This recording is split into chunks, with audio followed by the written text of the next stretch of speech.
The following is a presentation of Playfly Sports Properties and Michigan State Sports Properties.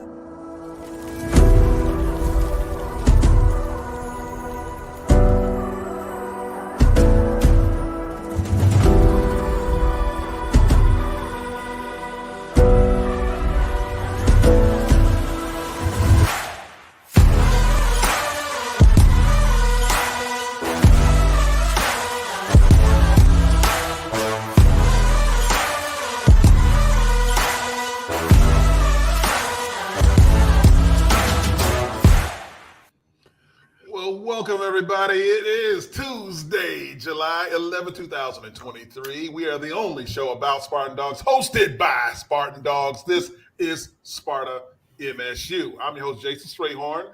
Played during the Pearless and Saban eras as center and team captain. Couldn't do this without my two dogs in the fight, who both join us today. Couldn't do it without Otis Wiley, the big boss, ball-hawking, hard-hitting safety from the John L. and Mark Dantonio eras with his teammate, Jehuu Caulcrick. He just holds a single season touchdown record as a running back for Michigan State. Guys, if this is your first time, we welcome you. If this is not your first time, we thank you. Don't forget to follow us on all of our social media platforms at This is Sparta MSU. Hit that, click that like and subscribe button. No, we need you. Let's do that. The party is in the chat. We're ready to roll on this thing because we got a jam-packed show, fellas. We have a jam-packed show. Big news coming out of East Lansing with one of our guests is coming up next. Right now, we want to just talk about Muhsin Muhammad, a Spartan Dawg, has now been entered into the Ring of Fame or the Panthers Hall of Honor for the Carolina Panthers. Let's talk about that. We don't have a graphic. You got to pivot. We got to be fluid here. He's a great wide receiver, a great Spartan, and he had a heck of a career, with the Carolina Panthers. Helped lead them to their only Super Bowl that they've been to. Really good player, really good Spartan, and congratulations to him. As Otis would say, kudos to him. Why get you like that? Like Otis said, Otis. So if you think about Moose, man, remember the story Coach Saban talked about, giving up on players, like may have had some bouts when they were there at Michigan State. And he talks about Moose and how Moose turned his life around, and obviously now is about to be inducted into the Panthers Hall of Honor, man. So it's good to see another Spartan Dawg, former player, putting on for the green and white and still doing that, as he's hung up the shoes and he's retired, but it's good to show Muhsin Muhammad. Congratulations, man. Got to get him on this show as a guest and just talk to him about this great honor. We'd love to do that, Moose. We're coming at you real soon. Look, he was a great player. They're watching us in D.C., fellas. Ooh, we got D.C. on the line here. Not even Sarasota, Florida. Nations. Florida. Hey, real quick, I want to give a quick shout out to This is Sparta MSU podcast fam. Tom Story invited me to a golf outing yesterday. Met some new listeners that are going to be jumping on. Jenny, Patrick O'Brien. We didn't win the tournament, but we had a lot of fun. What'd you shoot? We were 5 under as a team. Okay. I got you. Yeah, but shout out to Tom Story. Good job, Tom. And they're watching us out in Hawaii. Ooh, Hawaii. Yes, sir. Guys, had a couple Spartans drafted in the MLB, Major League Baseball draft. Let's give kudos to Mitch Jebb, who went 42nd overall to the Pittsburgh Pirates. Go and Bucks. That's shortstop right there. That's awesome. And then first baseman Brock Vandenberg to Miami, the Marlins, number 78 overall. But look, we got actually 3 guys now. We just had one added in, guys, as of late. Yeah, catcher Brian Broker, Tampa Bay, 393rd overall in round 13. And anybody that's able to take that next step to their professional ranks in their sport, that's a huge feat. With Mitch, man, that's the highest draft pick we've had apparently since 1998. Is what I was seeing. Is that correct? Correct me if I'm wrong. Anybody seen that? Hey, look, you know better than we do. That's about right. Yeah. So we got to get Coach Boss on there because that, for this year, we talked about, we followed them, we covered them a little bit, and finally getting back to the Big Ten tournament. The program is in great hands. We talk about a revamp in staff and bringing in people that are able to train and develop our guys. We got to bring Coach Boss in to get some highlight and love to that program. So stay tuned. He will be a guest later down in the month of August, probably. So congratulations, fellas, on taking that next leap in your professional career. And we all know Major League Baseball is a different beast when it comes to that whole minor going up all the way to the majors. So people think you're going straight to the majors. No, man. Not us. Right. You're going to have to grind it out, man. No, Jordan had to do it. Michael Jordan's stint in the baseball world was duly noted. You're right. Jake Boss doing a phenomenal job there. Brought in Adam Issa, and look, now you got all this major league. This is different. Michigan State on the baseball map. We love it. Jaren Jackson, fellas, was selected to Team USA for the FIBA Men's World Cup. The FIBA. FIBA, man. Hey, that's just another product of Coach Izzo. Spartans doing Spartan things. Congratulations to Jaren, and he's going to represent well. He's had a tremendous career in the NBA so far. He had a tremendous career, at Michigan State, and it's just going to continue. And this is just adding to his, legacy as a basketball player. I don't know, man. Fellas, we in winning season when you got every level of some Spartans just showing up. You know what I'm saying? It's just good to be a part of it, man. It's a brotherhood, sisterhood. In any sport, we celebrate our own, but it's always a true testament to Jaren Jackson. And he's the face of that franchise, man. Obviously his running mate, you won't bring up, what his running mate was going through, have been through, but Jaren Jackson's been truly year over year improving with the defensive player of the year award. This guy truly has changed the tide, and it's good for him and his brand, but good for the Michigan State basketball brand too. The Tom Izzo effect. Absolutely. The Izzo effect. Father time. Father time. Right. We see you, Jay Chevy, coming on, checking in from Atlanta, Hartsfield Jackson Airport. Headed to DC. What up? Good luck. Good luck. There you go. That airport. It's a little thing. It's a little bitty airport over but there. Atlanta Airport has some of the best food now. What's your go-to, Chief? Hook Jay Chevy up. No, I don't know, but there's just a ton of good food there, okay, so you don't have big restaurants. There's mom and pop shops and everything. Bojangles now. Every time Bojangles, that's my stop in Charlotte. If I have to make a connecting, I'm gonna stop in Charlotte and hit that Bojangles real quick. That Cajun chicken biscuit, baby. Come on now. Say less. No, guys, Friday was a special day. We had a commitment ceremony. It was Nick Marsh's commitment with MamaTron, the whole family down in River Rouge. We were there live, and it was a phenomenal video that we were able to see that he had.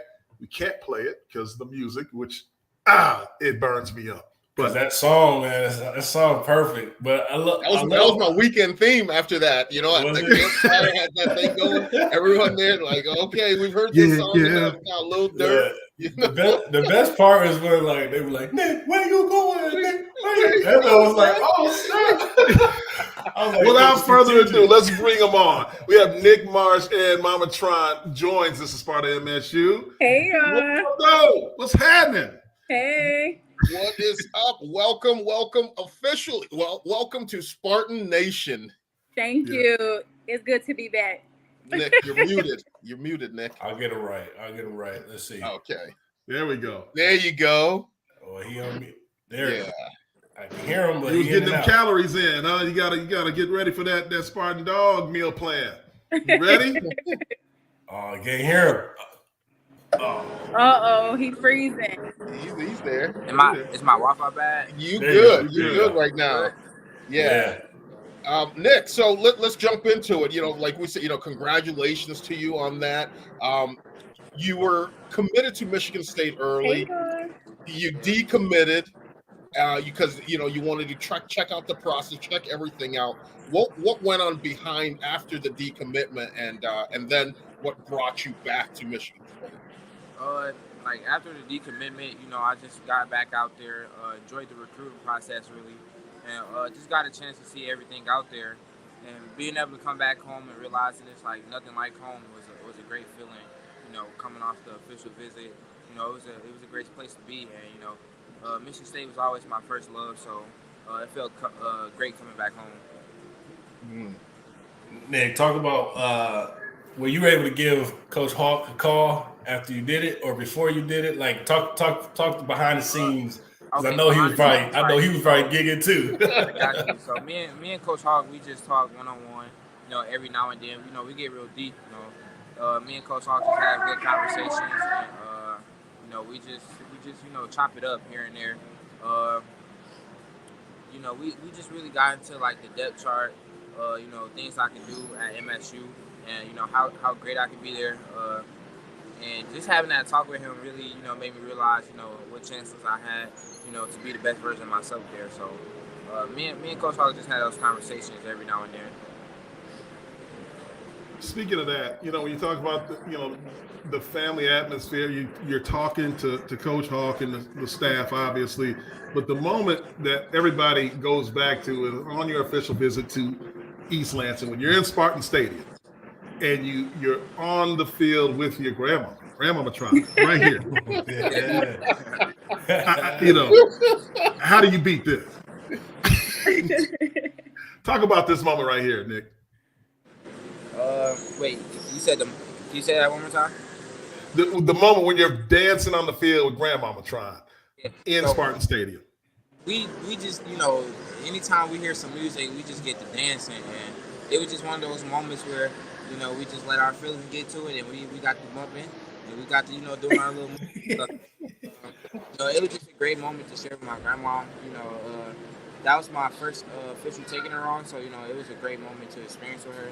I wanted her to get out to see a little bit more and, just show her what I was doing and, what football, opportunities come with. I just wanted to show her that. And we shared a great moment. Throughout the whole official visit, she had a lot of great energy. It went throughout the whole visit, so it was pretty fun. The really big thing, we talk about this on the show, and this is for you, MamaTron, and we talk about, Coach Tucker and his staff has done a really good job of not just recruiting the player, but also recruiting the entire family. And having seeing a moment like that on the field, the family out there, able to participate in that, all the attention, yes, was on Nick, but not all on Nick, was also on the entire family as well. How did that, really affect you and help you guys make a decision, that family atmosphere? It was major because, like Nick said, my mom, she's not a big traveler. She doesn't like airplanes, and her heart was always at Michigan State as well. Like, she was there the entire visit. Like, yeah, I hope he's here. I love Coach Hawk. I love Coach Tuck, and just being able to have that family atmosphere. And it's always like that with the girls, with Nick's sisters. Like, they love it there. The people know us. The staff knows us. The coaches know us. So that was real major for us. That official visit, it was just like Nick said, like coming home. Everybody felt like this is it. The entire family. My sister, who usually comes to the games with us, she was there and she was like, man, like it hasn't changed. So yeah, that was major for us.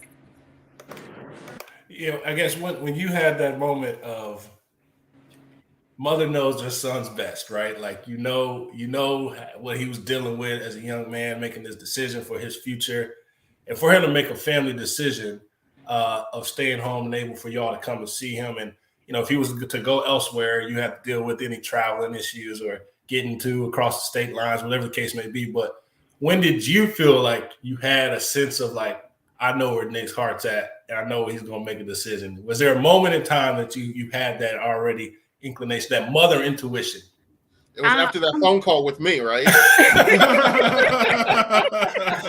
So Chu was trying to get it out of me so bad. I was giving my best poker face. I was like, I have no idea. I don't know. So this by far was the hardest thing because I can feel in my heart what I want him to do all day, but at the same time, I kept explaining to people like, this is where he's going to be the next 4 years. I can have that feeling in my gut, but I need to know that he has it as well. And so it was that time where I just like had to step back and be like, all right, let's see if he come on back. But, you know, just let him make that decision because he got to throw the ball. He has to get the degree. So we all were in our heart like, okay, where is he going to go? But at the same time, just letting him have that time. The moment I knew that he was set was, I think it was Thursday night. Well, Thursday morning, Nick went fishing for like the whole day, which he usually already does. But that day he was up early and he was gone the entire day till his phone died, and it had to be about 10 o'clock. And I said, let me go down here because he usually give me a call or, you know, have somebody come pick him up. And so I get down there. Sure enough, he's still casting. He see me pull up. And when he gets in the car, put all his equipment in the car, he said, I'm ready. So my heart is on the steering wheel. What you ready for, son? And he said, we're going to talk about it when we get home. And I was like, okay. And I had to calm my nerves. I came in and he said, I'm staying home. I damn near fell out, y'all. Excuse my French. Man.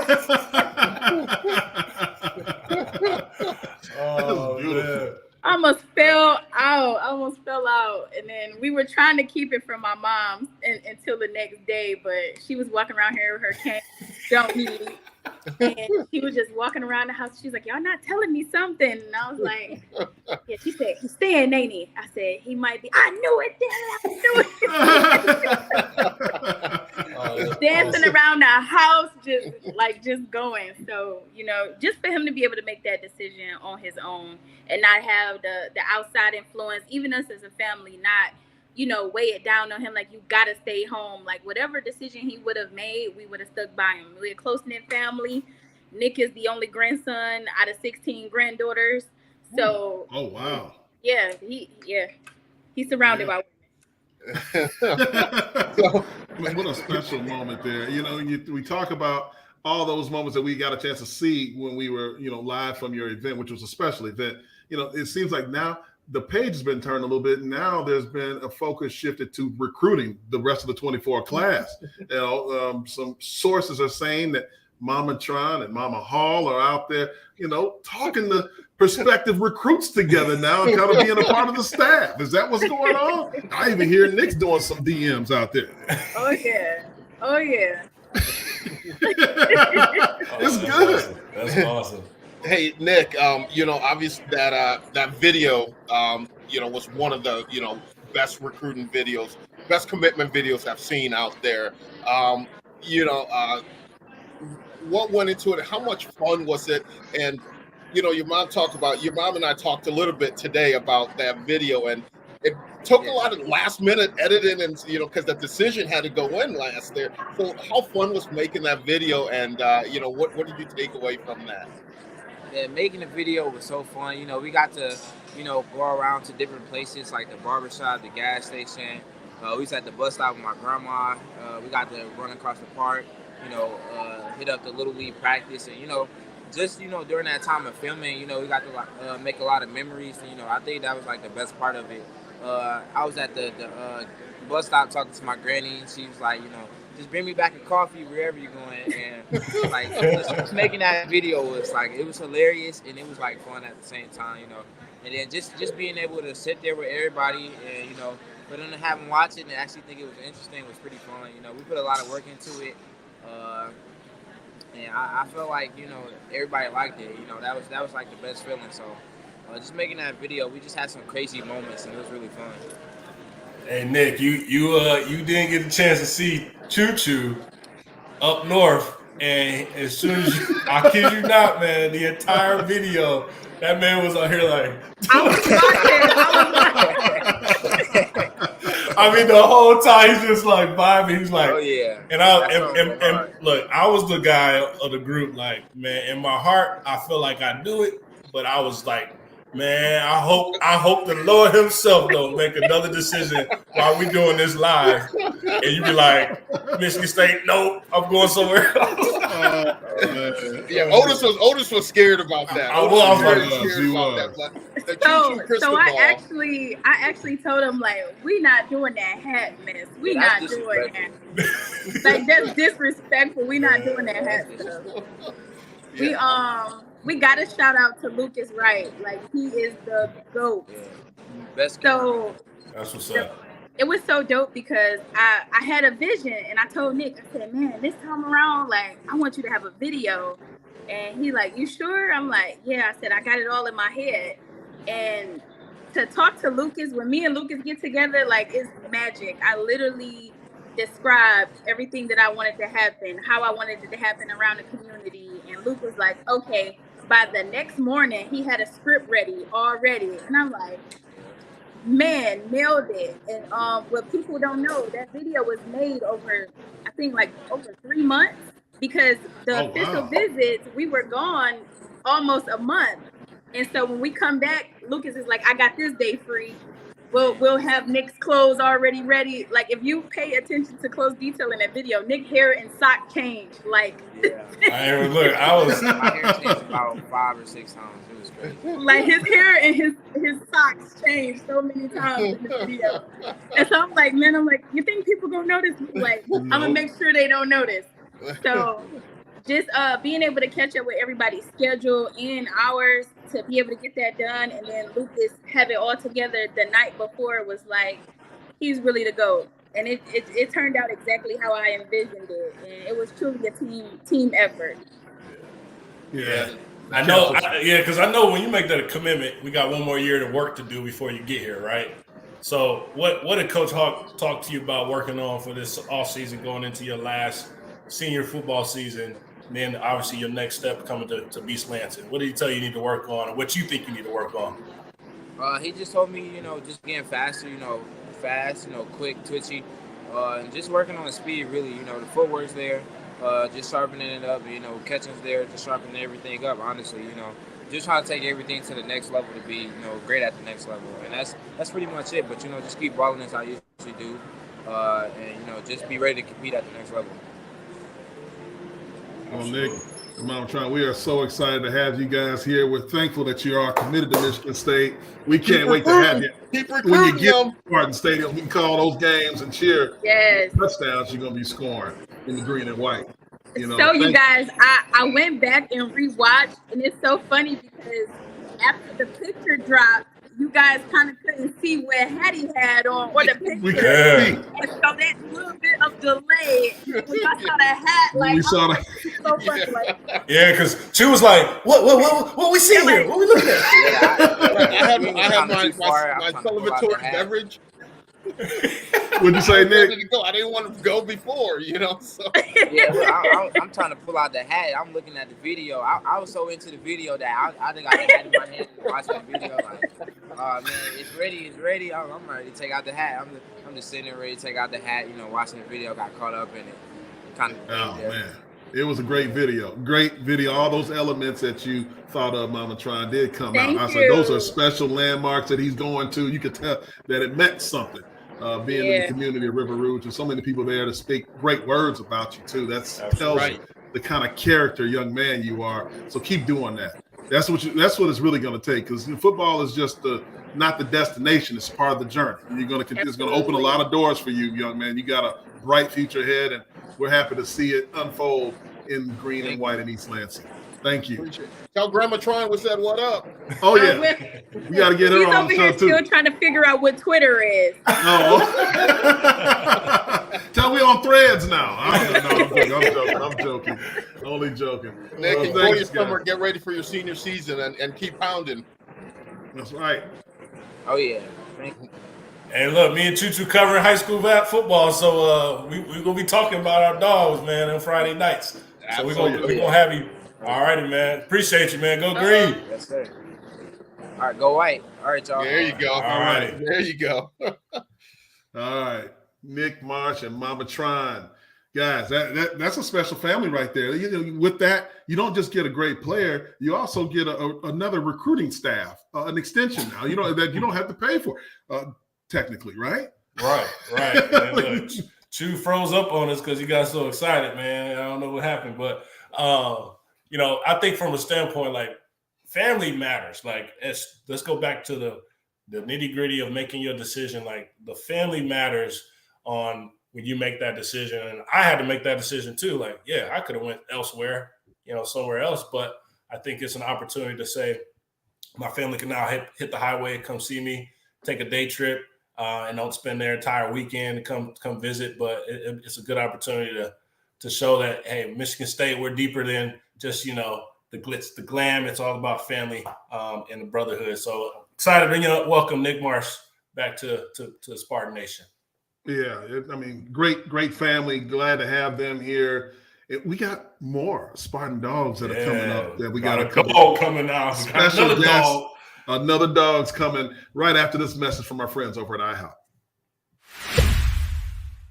Put a smile on your plate with new pancake tacos. Because when you fold a pancake in half, you get a taco. Or in this case, 3 for $6. Try all 4 flavors. Here for a fun time, not a long time. Only from IHOP. Fun time. Might be a time to take a shot. First down and 10 at the Ohio State 33. Cook dropping back deep. He'll take that shot. Lippett! Touchdown, Spartan! Woo! They get the shimmy. Yeah, the shimmy shake, Calling that was Indianapolis Big Ten championship that punched the ticket to the Rose Bowl. Tony Lippett joins this at Sparta MSU. Welcome to the show, Tony. Appreciate you for having me. Thanks for having me. What's up with y'all? Chilling, man. Hey, chilling. How you doing, man? You Lips in the house. Look. Detroit Crockett's finest. Yeah, I'm all right, man. You doing good? Yes, sir. I'm blessed. Yeah, you are. Let's talk about Michigan State. Your decision to come out of the PSL in Detroit and choose Michigan State. What led to that decision? Michigan State was one of my first offers. Coach Enos recruited me. Dan Enos, if y'all familiar with him. Great. Oh, look, shoot. If you, I don't know what's you know what? Wait, because he gonna love it that Enos. Here we go. Say it again. Start back. I heard Coach Enos. Yeah, Coach Enos was his primary recruiter. That's my guy. That was my recruit coordinator. He was real cool, man. He was a cool guy. They embraced me, man. It kind of felt like home when I went up there. The culture felt good. I liked the program. I liked where it was at. I could see where it can go. I could see, the hunger that the guys had. I could see the trajectory of the team. And I just want to be a part of something, that was great. And I knew, like I said, I knew where it can take. I knew where we can go with it. And it felt like home. It felt like Crockett. It felt like grimy, but still like, it still can make plays and have fun with it. So that's basically why, man. I feel like the coaching staff was cool. I feel like they was good. I feel like they cared about their players. Coach D, definitely. So yeah, I felt comfortable with it, and I chose to just make that decision. So before you jump into something, how was that Coach Enos visit? Because I know the type of guy Coach Enos, he's a funny dude. When you go and sit around. So how was that? How was he coming and talking into you? Coach Enos was like a smooth guy, glasses on, chill, kind of calm, low key but not low key. That was kind of Coach Enos, quiet but not quiet. He recruited me. He came up to Crockett a couple of times, recruited me. But I remember this one visit. He came to a track meet. I had a track meet at Central High School, and he was sitting on the side. This was before they offered me. And he was like, we want you to run fast. He was just saying this. We want to see you open up. And, we want to see you do this and do that. And I'm just like, all right, cool. How Enos kind of talk. So, we ran the race. And afterwards, he was like, we seen, man, like that. You see the explosion. We see this, see that. So he was real, cool with it. He wasn't, overly tough. He wasn't, kind of standoffish. He kind of treated me like I was already a Spartan Dawg, and I like that because I like that hands-on type of coaching. I don't like to kind of standoffish, sit back, just not want to say nothing. But he kind of embraced me. I rock with that, and that was just a funny visit because we was running 200, He just came on like a random Tuesday. You know, track meets is like a random Tuesday in March or April. And he just came up there. And I was like, that's dope because ain't nobody ever came to a track meet. They probably come to a game or a basketball game, but they ain't going to come in a track meet. It might rain. It might, you know, you never know. So I thought that was dope. And because, you know, it was a cool guy. He came out there, he pulled up, man. The rest is history. Yeah. Talk about growing up, obviously, in Detroit. And knowing that we have the school down the road that, you know, people kind of look at as well. But, like, talk about your options you had. You know, you said Michigan State was your first offer. Yeah. But then, you know, it always happens when you get that first offer, it's a ripple effect. They start coming out, you know, and start in drones and giving you offers. But talk about, you know, growing up in Michigan and being a Michigander. We just had Nick Marsh on, and, you know, he's staying home. He said how important it was to stay home. And talk about who did you support fully growing up, and then what made you turn where, like, I want to be a dog, I want to be in green and white? It's funny because, like, I watched, like, Michigan State football and Michigan football, but I didn't really, like, choose a school. I didn't pick a school. I didn't really – like, I used to like USC. Not like I'm part of the watching Reggie Bush and Matt Lyon and Dwayne Jarrett, and I remember watching them guys, and I like Oregon too with Dennis Dixon because I played quarterback in high school. So, like, I didn't play wide receiver in high school. I played in Little League and things like that, but I didn't play quarterback. I mean, I didn't play wide receiver. So I didn't really, like I said, I didn't really pick a school. I kind of was like, I had offers for, I think I had like 10 offers, maybe like 10 offers, but I had like 4 at quarterback and I had like 6 as an athlete. So I didn't know if I was going to play wide receiver, DB, whatever it was. But like I said, I just felt like Michigan State was cool. As I started to, like, get offers and start to see, like, the programs, go to the schools and things like that. I only went to one offer, was Michigan State, which I enjoyed. I embraced it. It felt good. It felt home. That's just what it was. Like, like I said, I ain't grew up liking either school, but I did watch them. I did watch Michigan State and Michigan, Ohio State. I just watched a bunch of college games. I didn't like pick a side, but I picked a side, obviously. Yeah, you finally did. And Tony, you talk about, you know, getting offers and playing quarterback. And then when you came to Michigan State, you had an opportunity to play, you played receiver and you played corner. How did that help? How did playing quarterback help you, you know, as a receiver? And also when you were on the defensive side of the ball, did you feel you had added advantage because you played the quarterback position? That's a great question. Honestly, yeah. I mean, when I played quarterback, like, I had to know just more than my job. I had to know what the wide receiver was doing, what the lineman was doing, what the tight end was doing. I had to actually read the defenses as well. I had to know the calls and know the adjustments. So I had to know so much more about the whole team than just, you know, playing wide receiver and running a route, you know, or like I had to know what both sides, this route ran, this wide receiver do, what he was good at, what the tight end was good at, what the running back was good at. So I watched a lot of film growing up, even though we probably had like cassette tapes and it wasn't like it is now. You got the iPads and all this, and it wasn't high film. It was sideline. You can barely see it, but I watched it though because I knew it was going to, you know, translate to the next level. I knew I wanted to play at the next level, and I knew, like, if I wanted to be great, you know, you had to watch film, you had to study the game and study your opponents and study yourself. So I would say quarterback definitely helped me because it made me think about a lot of things that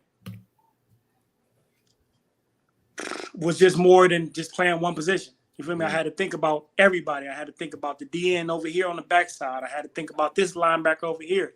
I had to think about so many things, and it just opened up my mind to a lot of things. So I can definitely say it helped me by understanding the offenses and defenses and seeing it from both sides of the ball as well. Yeah, you know, Coach D always talked about one guy back in Ohio State, Chris Gamble. That's all I ever heard. When they brought your name up, I heard Chris Gamble's name because he was a two-way player. And for those who are listening don't know, it's highly unusual. It's very rare for players in the college level, especially the Power 5 level, to play both ways. And you talk about it very nonchalant, like, hey, you know, it helped me do this. But like what kind of, you know, conditioning capacity you have to be in order to play receiver and defensive back at a high level? Because, you know, you're either the playmaker or you have to prevent those plays from being made on the defensive side. My conditioning was crazy. I mean, I always, like, if you ask guys about me in practice, like I practice like hard. You feel me? Like I would run sprints. I would always want to be out there and in the gasser test with Coach Madden. I would want to win them. Like I would compete in practice just as well as I competed in the game. And like I didn't want to be tired. You feel me? I didn't want to make a play and then come out the next play. Like this play right here, like I was in the next play. Like I didn't want to come make a big play and be that guy that come to the sideline like, oh, I'm tired now. You know, I want to go make another play. So there was times where I knew that if I could be the best. Incredible adjustment. Just so people know, that's a tough catch. That's a tough catch. Just so people know, that catch, like running this way and over the head, like that's a tough catch there. That's a drill that they do at the combine. You know, catching like that. You know, that's something that, you know, that's a play right there. I didn't like the way that you let the ref debo you out the way. I wasn't even looking at it. He's like, I'm in the zone. I just caught this ball. I don't care about that, right? You know, not they dancing and all stuff. Now I couldn't even give a little chest pump without him coming to try to calm me down. Like, but no, it's like I just, you know, he said, like I said, nonchalant, but like I always seen myself being great. You feel me? Like I played offense and defense in high school too. A lot of guys played that in high school. Yeah. But I knew like I wanted to. If I could, I would do that in college too. So I remember Coach D coming to me and talking to me about the Corey Gamble. I mean, was it Chris Gamble? Chris Gamble. Yeah. Because I remember watching Chris Gamble too. Like I watched Ohio State. I remember number 7 on both sides of the ball. I remember the whole thing. So I was familiar with it, and I know like I can play both sides, you know. And I think I'm smart enough to do that. Why not do it? He brought that to me though. I didn't come to him and say, you know, I want to play both sides. He came to me with it, and I was like, shit, let's go. Because look, Coach D is, I would say, the most critic. Like he doesn't lend those things out freely, right? Like when he comes to you, like he sees something that you didn't probably see in yourself sometimes, where you be like, oh, really? Like you've been thinking about that for me? Okay, cool. And then he go out and do it. Like it's almost like those riddles he kind of gives you. Like, you know, he said, well, I mean, that's another topic for another show. But man, yeah. But I want you to touch on, like, you know, people fail to realize the greatness of the chemistry that y'all had on that squad. And you know, you see Connor Cook, which is a gamer, and just the connection where you see that Indiana play where he's like, no, hey, turn it up. No, turn down the field. Go down the field. I got you. But like talk about in the huddle and like Connor Cook coming in and kind of leading that offense with all y'all in there and have weapons. But talk about that chemistry between you and Connor Cook. Man, it started after spring ball, before spring ball, in the summer. Like me and CC was cool off the field too. Like we was really cool off the field as well. So we would come in on a random Wednesday. I remember like the weave lights was off, but you know, like the sun was out, like the lights was off, but it was enough sun reflecting from the top where you could see. Like we were throw in the dark. Like we would gain all the wide receivers, you know, most of us, and we would work every day. Like after practice, after running conditions, after running the stadium stairs, we would run routes and throw routes and just work on certain things. And that's just something we wanted to do because we wanted to be connected. Like we wanted everybody to be connected. We knew that we could be great. We knew that we can bust this offense open. You feel me? Like we had Langford, we had Mumphrey, Aaron Burbage that came in, McGarrett Kings, Benny Fowler, and we was like deep to AJ Troop to, man, I can go on and on. Maxu, Barksdale, RJ Shelton. We used to really like put in work. Like I said, like we would be out there at 9 o'clock in the morning or whenever it was, and it would be not just me and Connor. It would be all of us out there for like 2 hours throwing, okay, we're going to run curls today. We're going to run out routes today. We're going to run deep balls today. And we would do that often to where training camp got there. It was on. Like, we was already ready to go. You wasn't stopping us in nothing. So we was already there. So it just translated on the field to where, like, okay, like you said, he pointed up. Like, I already knew, like, shit, okay, I'm about to turn it up. You knew what that meant. Tony, a question for you. So you did all this work, you know, in the offseason with the quarterbacks and stuff. I'm going back to, you know, playing both ways and what people don't realize. And tell us a little bit, you know, how did the week go? Because you had to go in the offense for game plan for offense, and then you had to go for the defensive room for the game plan for that, and people say, athletes are, jocks, but you have to be smart to play the game of football. And how was the week, when you're playing both offense and defense, how did you split your time? Like, man, like on Tuesdays, I would, that's like the install. I would go to both meetings. Like I would be on the offensive meeting, but I kind of knew offense. I knew defense too, but I knew offense. Like, right, I'm good, kind of good with that, but I still want to know the game plan. And I would go on the defense, and we're in there with Coach Barnett and all the defensive guys in there. I would be over there as well. Then in practice, I would be on offense for this couple periods, and I would be on defense for this periods, and I would just do that all the way from Tuesday, Wednesday, and Thursday. I would do that. I would take both tests in the catalog on Friday. Those tests, yo. Man, wow. I gotta take the test for the wideouts and the DBs. And it just kind of got my mind right to like I would rep it every day. So I kind of knew what was going on. Like it wasn't a shocker to me. Like I knew the signals, I knew the calls, but I had to be out there and practice with it. I had to split time and practice with it. And even after practice and even going and kicking it with the guys at their house and, okay, what this mean? What we going to do on this versus a stack coverage? Or what we going to do when they come in motion over here? Like we would always dive into that even off the field. So yeah, it was tough, man. But hold on, Lip. You said something there. I got a question. Huh? Straight got a question. He said he got a question. You want to listen. It was pertaining to that. So you can answer this question like nobody else can. Once and for all, what is harder mentally, being a skill player on offense or a skill player on defense? Skill player on defense, because it's like you in. First off, I would say corner is one of the not toughest. Yeah. Time out, dog. I ain't about to get that. I ain't about to get that. Hey, listen. That corner got that sideline as his friend now. Like, we got nothing but open field left and right all around us, Phil. You feel me? So, and we got to tackle your peak behind too. You feel me? I just threw mine to Otis. Otis is all there. He's in his fields. Bro.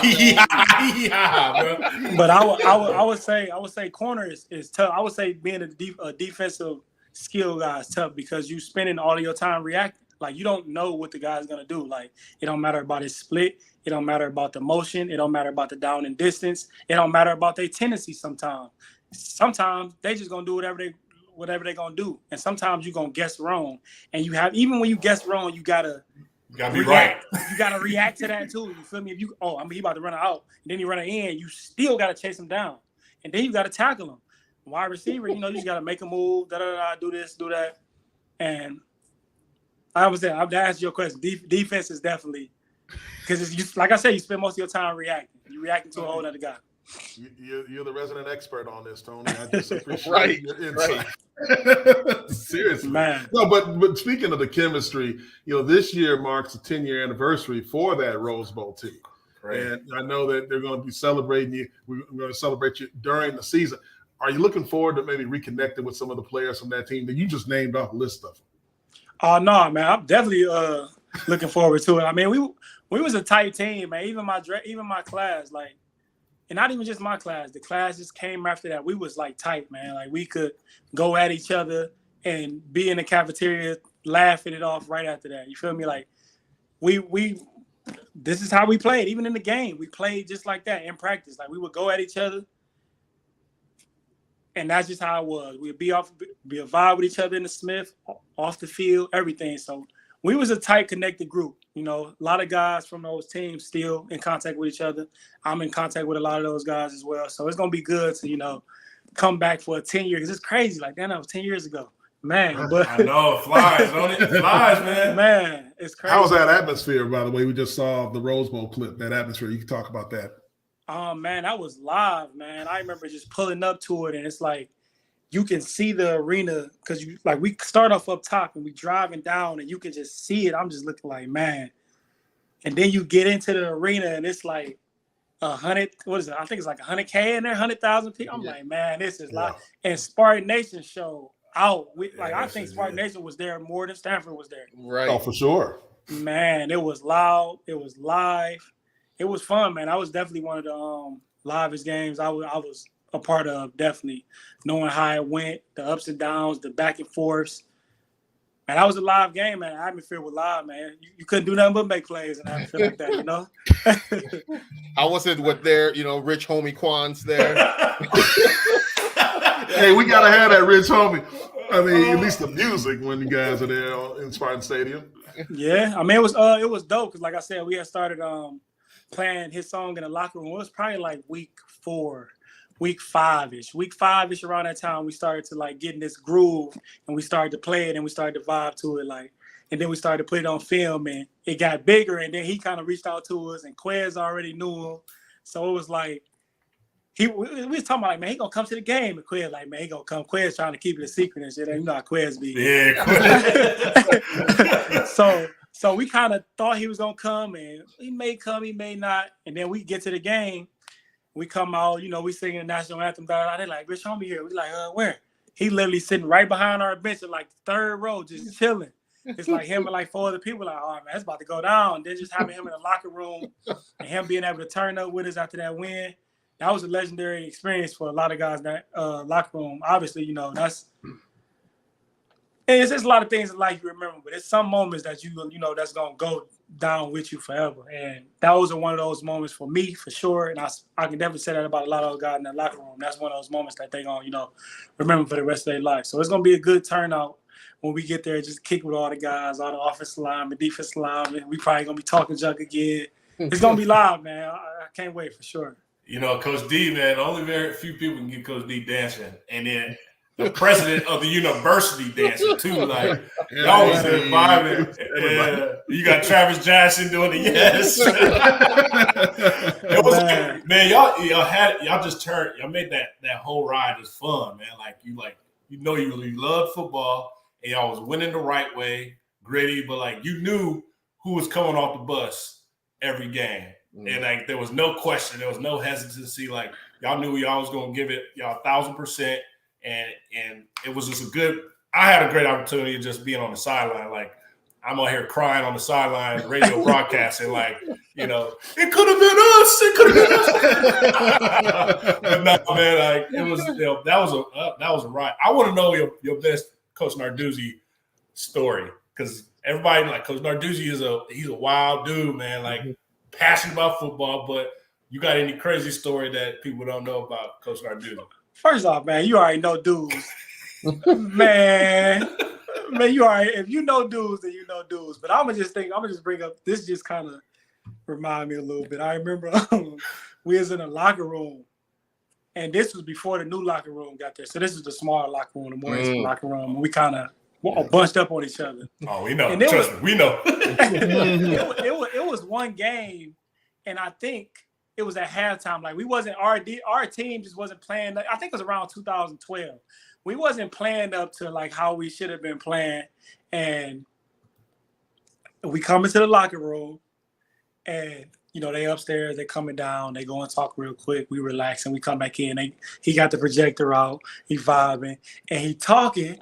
And then he just snapped, which he usually do. Yep. But he knocked the projector over and broke the projector. And then what was it? I think Coach D looked down. Oh, come on, man. He was like, he always said, "Come on, Pat. Come on, Pat." Come on. This what Doozy say in the middle of him being mad. He was like, shit, my bad. He was like, oh shit, my bad. I'm like, man, we in there serious, but at the same time, we kind of laughing, like, bro, he funny as hell, bro. Man. So it's just like he knocked the projector over, like we got another projector, like, and this was in the middle of it, like we still ain't even went through all the checks. You feel me? Like all the checks, he just kind of snapped, do it. Come on, Pat. How many of those did he break at halftime of games, guys? I mean, I had 2 of them, and I was sitting front row, like I was like glass in my eye, like ow. I don't have a dude. Oh, they was on the other side, like they was on the other side, because that's when they did a little divider wall divider. But I don't have a story like that. But I remember the first game, Coach D's first game coaching at Michigan State. You know, your junior year, Otis, my senior year, and we're playing. I believe it was UAB or UAB. Idaho. No, that was not John LSU. Yeah, the first game of the year, and we're in warm-ups, and Coach D is standing there, and Doozy's walking up to him, and he's like, "Hey, Mike." You know how Doozy's all talking, chewing gum. that tight end soft. And Coach D's like, what? And then he's like, he's softer than baby, you know, please. And then Coach Dantonio is like, I'm mic'd up.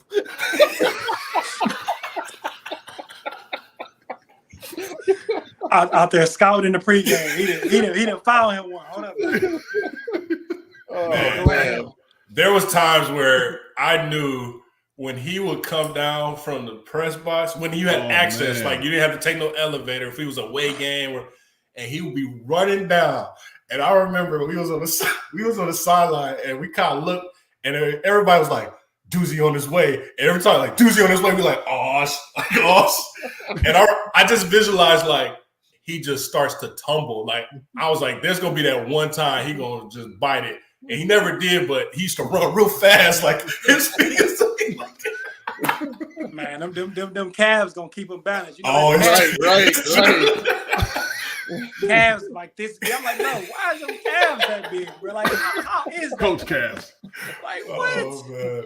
But We'll be remiss, Tony. We'll be remiss if we didn't talk about that Baylor game. Yeah, buddy. Cotton Bowl. Oh man, like that was one of the best ones. One of the best comeback. ones. Yeah, that was a huge comeback, man. I mean, yeah, that was great. You're down in Texas Stadium, right? You know, where the Cowboys play, and there was a interception. Was that an interception or a block kick that you were a part of? You're part of the block punt, and was the field goal? Field goal. Field goal, not punt, right? Yeah. I don't know if we have that video that we can show where Tony laid the wood on somebody from the Baylor Bears. Now, we already know my man's still thinking about this now to this day. I never, he got PTSD. Too. Remember he tweeted after the game, "I'm alive." Yeah, he did tweet, "I'm alive." I was laughing. I was like, man, that's wild. You know what's crazy though? Oh wow. If that was to happen today, that's exactly what I was gonna say. It would have been a legal blindside, and it would have been called back, and they would have got the ball back, right? But they probably would have kicked me out of the game. Yeah, right, you would have been out here. Yeah, well, I know they was talking about targeting, but it wasn't targeting. But with RJ, talk through that for sure. This was, like I said, I think we was down by 6 at that time. They had just got like a penalty, and it took them out of range. I think RJ had threw it like a sideline pass to, I think it was a Goodland. And RJ hit him on the outside. It made it to like a 40-something yard field goal. And we just like shit. I mean, we done blocked a couple field goals, so we know like we can definitely push and get a block. If I'm not mistaken, I think Rush blocked it. Marcus Rush blocked it. I think he did. And the thing is, like, if you watch me on that play, I'm literally trying to lead RJ to the end zone. But at the corner of my eye, I seen him flash. And if I wouldn't have got him, I think he would have tackled or tripped up RJ. And RJ wouldn't have took it 30 yards down the field after that. I think he would have tackled him because he was flashing through the screen. So I'm going, and I just see him at the corner of my eye. And I just kind of reverse out. And I'm like, shit, I'm about to lay him out. He ain't even paying attention. I'm like, he ain't even paying attention. Because he was just running like he wasn't on the phone. Really like you gotta watch yourself out here, bro. Like, you can't just be running like you ain't about to get hit. So, and you know, he a kicker. That was the kicker. So he like, ain't nobody gonna touch me. I'm like, nah, I'm about to touch you. Yes. Yes. So I hit him, and I knew I got a good lick on him. But I ain't know like him rolling over and rolling back until I seen it after the game. But as you see me, as like he running, I kind of turned back to see like, did he get up? Where he at? What's going on? I see him on the ground. I'm like, dang, I hope you're all right. But we gotta win this game. So I mean, that was a big play. Like you said, that was a big play, man. We kind of had the momentum. It was like under a minute left, a minute and a half, whatever it was kind of a minute left. That was like going to be like the last real drive of the game. And we had to make a play. We had to make that happen. And shit, I was glad to be a part of that. RJ. Oh, here we got it coming up right here. So like, look, like I'm like I turn, I'm out, and I see him flash. Like,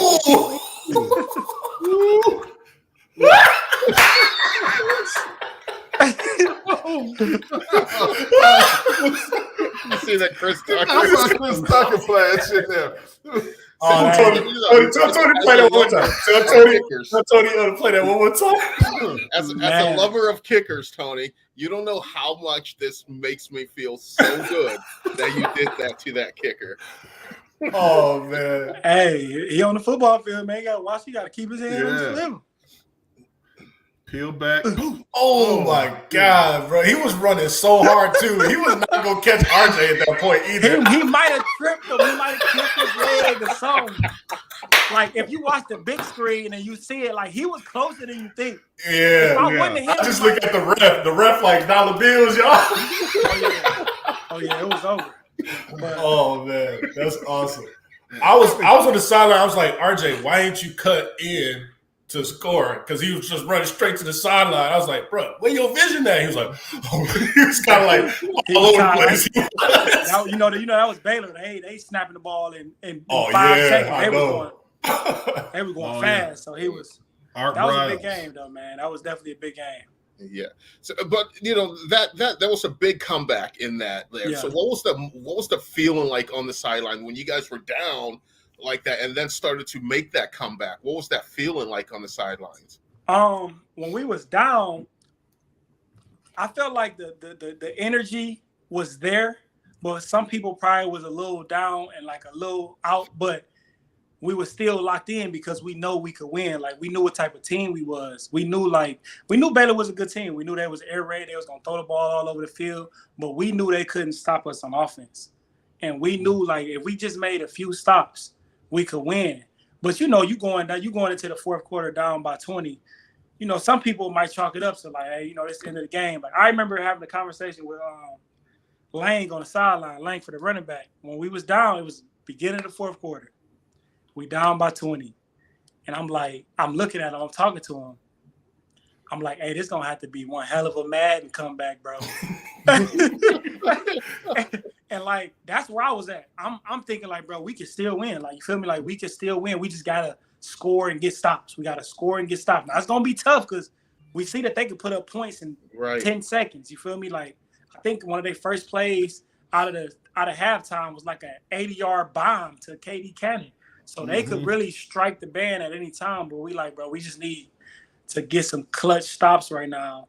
And if we get this momentum going, they might get tight because they probably got the game sealed. They thinking like they got it. Like Otis, you said on the sideline, they was talking junk. Oh man, so what you think they was saying? Yeah. What you think? How you think they was feeling when they was up by 20?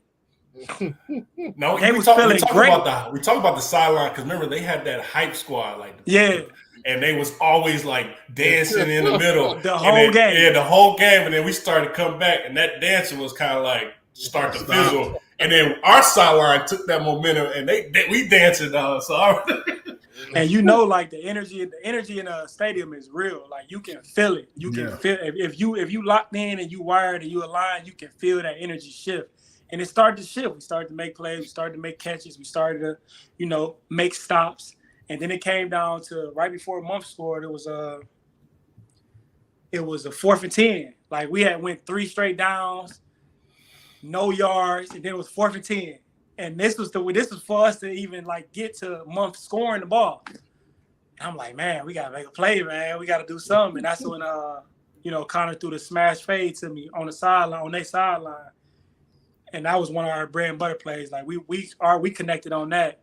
Like in our sleep because we ran it so much in June and July and in May. Like we was locked in on that. So we knew like how to work it out. But like I said, man, that game was so live, man. The energy shifted and we was ready to win. So we had to lock in. You can't win that game when you ain't locked in. You can't come back like that if you ain't locked in. So we had to be locked in enough to come back down 20, especially on a team that throws the ball in 5 seconds. You know what I'm saying? So, right, man. Did you know? I mean, you talked about the work you guys put in the summertime, spring, summer, and fall, and all that. and the championships that you had, did you realize you were in a golden era of Michigan State football at that time? Yeah, I did. I would tell people, I think there's a little Michigan State take right here.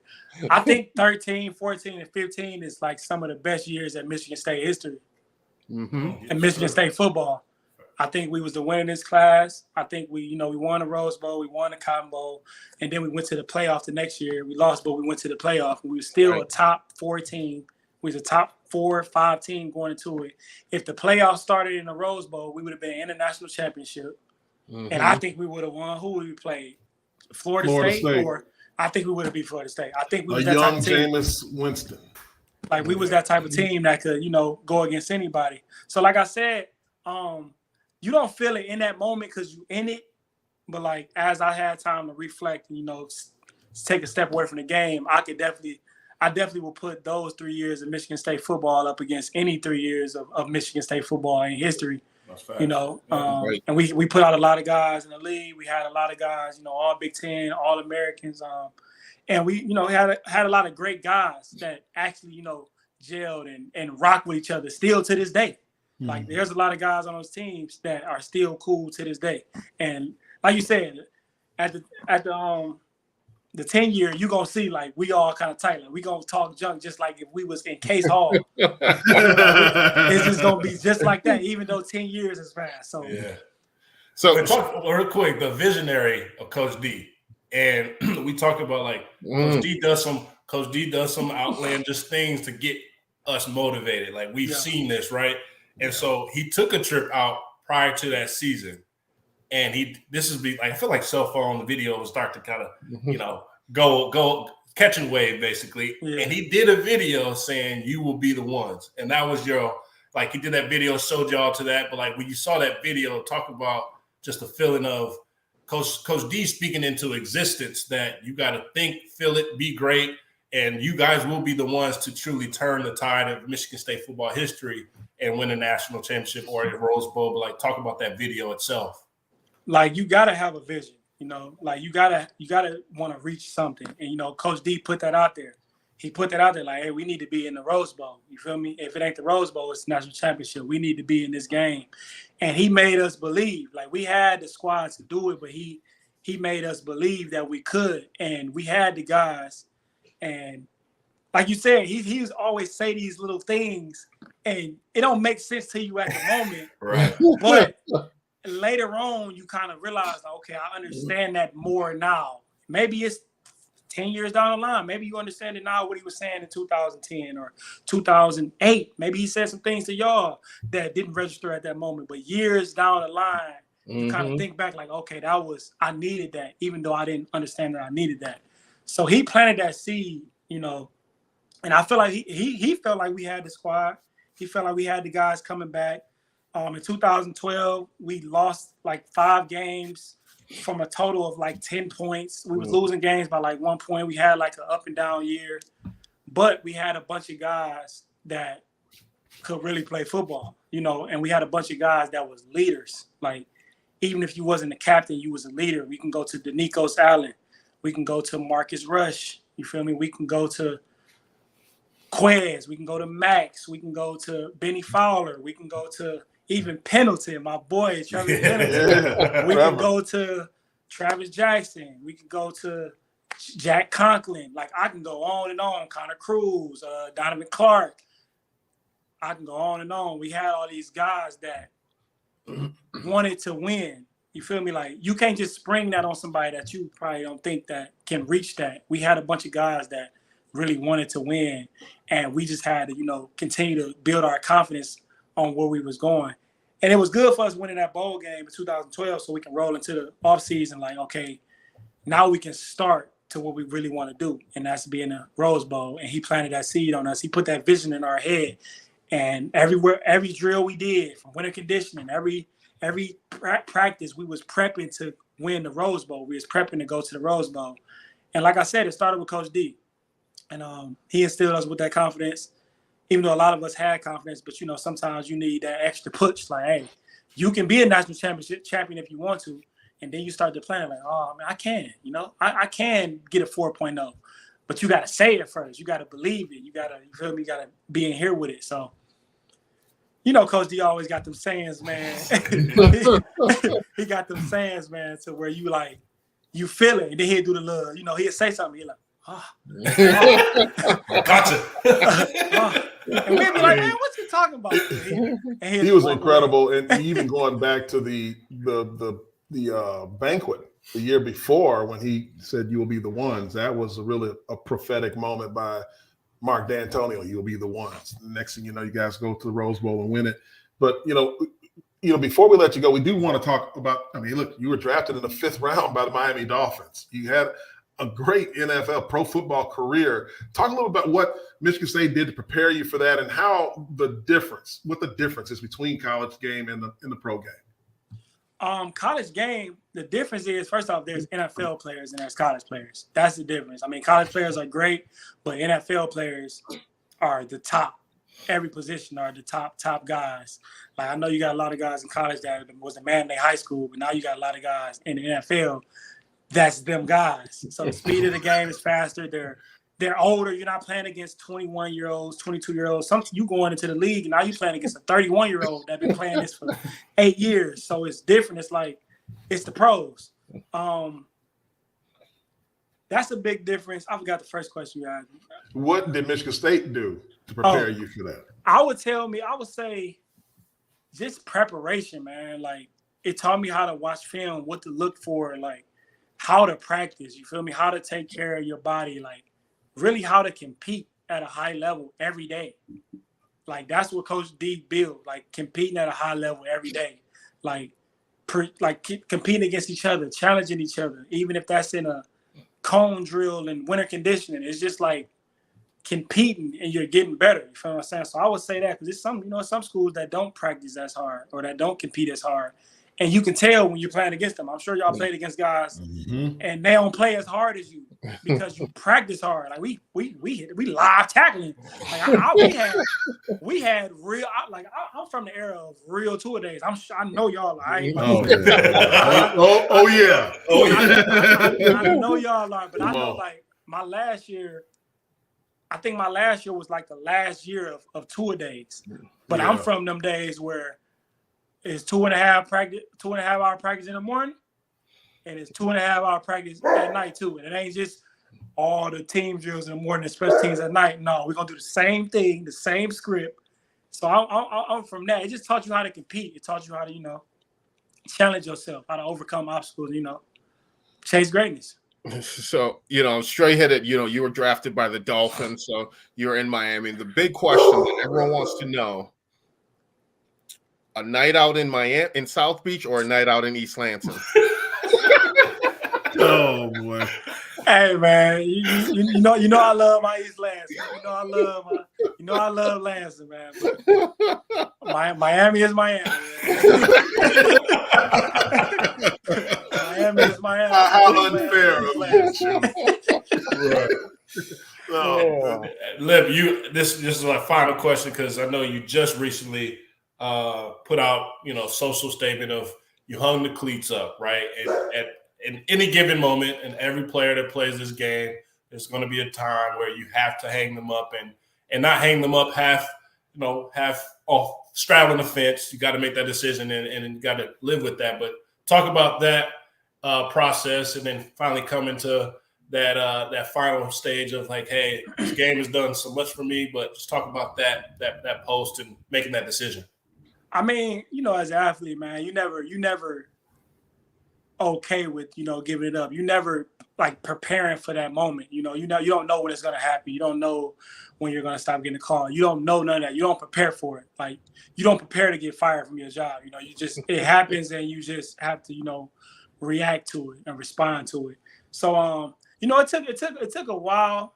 It took a while to, come to terms with it because that's something I've been doing since I was before I was probably about 5. I was playing football when I was 4 or 5 years old in the neighborhood. And that was my first love for sure.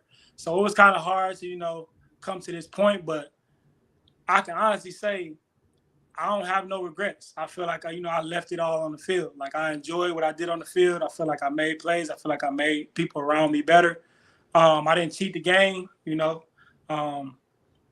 I just try to give it my all every time I step out there. If that's playing offense, defense, special teams, if that's being a gunner one week, if that's being, quarterback in practice for Michigan week, if that's being a scout team, whatever over here, if that's playing 120 snaps a game, I can honestly say, I left it out on the field, and I'm proud of what I did. And it took me some time to come to that moment because, like I said, doing something for 25 plus years, you kind of like don't know how to separate yourself from it. But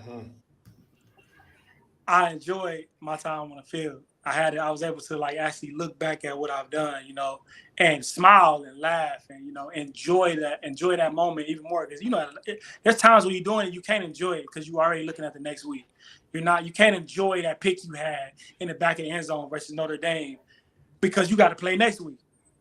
You feel me? You got to make a play next week. You already talking about the next week. So when you actually be able to take a step, take a deep breath back from the game, I was able to smile, and show my daughter like, hey, your daddy made a lot of plays. Whatever level I was at, if it was high school, little league, PAL, college, NFL, whatever it was, I left it out on the field, and I was okay with that. I enjoyed my time. It's time to get my knowledge, to the next generation and generation after that. But yeah, man, the cliques is up, man. Well, a hell of a career. Absolutely. Without question. Always been a stand-up guy. Yeah, I was going to ask him. Straight ahead. Go ahead. What's next, Tom? Man, there's a lot of things, man. Kind of want to do a lot of things. I know I want to train kids. I want to give them the knowledge that I have, and just help them as much as I can, whatever it is. If it's a release here, a backpedal there, whatever it is, I just want to help them on and off the field and give them the knowledge that I do have. I would like to coach later on, not right now, but I definitely want to train. I don't want to coach as much right now, but kind of just been kicking it with my family, lately kicking with my daughter. Got a 7-year-old daughter, so I've been spending a lot of time with her. But like I said, it's going to be a lot of things. I don't know exactly, but it's going to be a lot of things. Definitely a lot of things. Keep y'all in touch with that, Absolutely, man. I mean, this note to all the youngsters out there listening, this is why we tell you got to leave it on the field because that is the place that all of us get to, right? You have to get to that point where you have to hang those cleats up, and it's much easier to do it when you know you left it on the field like you just described so eloquently, Lip. That was great. We really love having you on the show, man. Can talk to you for a long time. We got people in the chat asking them to, spend 4 hours with you. So definitely. No, man. Thank you very much. I got stories for days, man. But definitely appreciate y'all for having me on, man. Whenever y'all want me on, man, just let me know, man. We work out time. We all good. You already know I got some stories. I got some junk to talk, man. Hey, we'll see you in a few weeks. We're gonna see you in a few weeks up here for the 10-year reunion. The anniversary. Yes, sir. I will be there talking junk. All right. Appreciate you spending time with us, man. All love, brother. Thanks for having me, man. Appreciate y'all. Spartan Dawgs. Yeah, all day. Tony Lippett. Excellent, man. Hey, guy left it on the field, fellas. Yeah. I mean, Chew out here cracking his neck like, oh, man. You got a couple bowl series in you, Chew? No.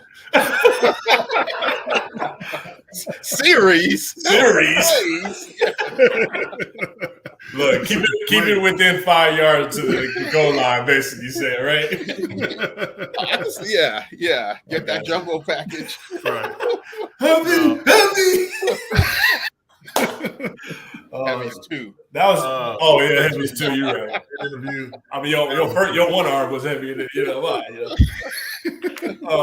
No, that was look, man. I love just to see we saw him grow up as a young freshman and being there, working at Michigan State, doing radio, and I mean, straight. You got a lot of guys that have came through that you've seen develop, and now into adulthood. Me and Chew, as proof, and to see the full circle, like Coach D always said, full circle. I'm talking those Coach D, Dantonio isms where you got to complete the full circle, and when you do complete it, like you say, then you don't leave nothing out on that field and no regret, because that's the deepest part of, despair and some, depression is that you regret things that you should have done, would have, should have, could have, right? That's right. And for a guy to still be young but also make that decision for his future, I mean, that's a huge testament, because we all went through that full life's journey of making that decision. Like, I still got some in me. You're like, nah, bro. Like, it's done, right? And so, just to hear the stories, to hear like everything he talked about was facts. For us to be, as former players, watching it unfold and knowing that what happened, what we saw, was exactly what was happening on the field, in the locker room, and like that squad, man. Like, we got a lot of dudes that we gonna bring back from that squad to interview, because he started name dropping. You're like, man, they were absolutely deep on the depth chart, but these were gritty guys who had to work for everything that they earned, and I think that was the mindset. So I'm excited to celebrate them, but it's crazy it's already been 10 years. Like, that flies really fast. But, Chew, what's your final thoughts on it? No, I thought it was a great show, and I appreciate, Tony, for coming on, and, it just exemplifies, what it is to be a Spartan Dawg and what this show is about, gathering like that. And to answer your question, Art, don't worry, we got some stuff in the works for that. So, he was trying to make some spill the beans for stuff coming. Sparta has a season kickoff show in East Lansing, so we all can we got something in the works, Art. Don't worry. So Art got to stay the whole time, because Art does that Irish exit real fast too. Yeah, he does. Man, I mean, you said something. That Rose Bowl team does have a ton of names. He rattled off a huge laundry list and didn't even include any linebackers. I think they had a few of those guys like Ellsworth, Bulla, Darian Harris, all kinds of guys at the linebacker core as well. That would be great interviews. But look, that was a great show, guys. Awesome job. Great to have MamaTron on here along with Nick, obviously Tony Lippett. We have, I think Brian Hoyer is coming up on Thursday, right? Yeah. And Harriet Dean. The guest of honor. Absolutely. That's on Thursday. Thank everybody for joining the show. Don't forget to click the like and subscribe buttons and follow us on our social media platforms at This is Sparta MSU. For Otis Wiley Jehuu Caulcrick, I'm Jason Strayhorn. This is Sparta MSU. Have a good night. God bless. Go green. Go white. This is Sparta MSU is a combined presentation of Playfly Sports Properties and Michigan State Sports Properties. The show is produced by Tony LaBarbera, Tony Gustella, and Process Driven Consulting. Additional support is provided by Brendan Duravage. On-location technical support provided by Good Fruit Video. Be sure to follow our host Jason Strayhorn, Jehuu Caulcrick, and Otis Wiley on social media. To stay up to date with all the latest This is Sparta news, please like and subscribe by visiting our link tree, and tell a friend to do the same. Thank you for your support, and as always, go green.